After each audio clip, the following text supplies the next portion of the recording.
నమస్కారం, లక్ష్మీ డివోషనల్ కి స్వాగతం.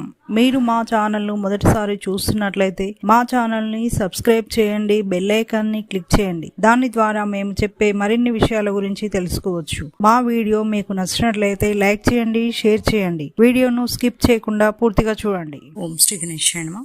ఓం శ్రీ మాతృ నమః. మీకు కలలో కుండ కనపడితే ఎలాంటి ఫలితాలు ఉంటాయో ఈరోజు మనం ఈ వీడియోలో తెలుసుకుందాం.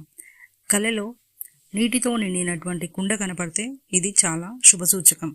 శుభవార్తలు వింటారు, ధనలాభం కలుగుతుంది, కుటుంబంతో సంతోషంగా ఉంటారు.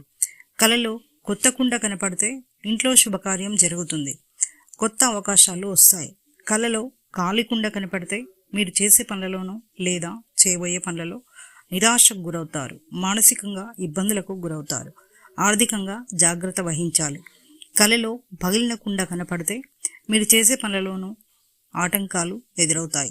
డబ్బులు వృధా చేయకుండా, అనవసర ఖర్చులు చేయకుండా జాగ్రత్త వహించాలి. కుటుంబ సభ్యులతో లేదా బంధుమిత్రులతో మనస్పర్ధాలు వచ్చే సూచనలు ఉన్నాయి. కలలో కుండను మోస్తున్నట్లు కనపడితే బాధ్యతలు పెరుగుతాయి, ఆ బాధ్యతలను నిర్వహించే శక్తి ఉందని అర్థం. కలలో పూజలో ఉపయోగించేటటువంటి కుండ కనపడితే ఇది చాలా శుభప్రదమైనటువంటి కళ. మీపై దైవానుగ్రహం ఉంది, ఇంట్లో శుభకార్యాలు జరుగుతాయని సూచన. ఇక నెక్స్ట్ వీడియోలో మరిన్ని విషయాలను మనం తెలుసుకుందాం. Thanks for watching. ఈ వీడియో మీకు నచ్చినట్లయితే లైక్ చేయండి, షేర్ చేయండి, మా ఛానల్ని సబ్స్క్రైబ్ చేయండి.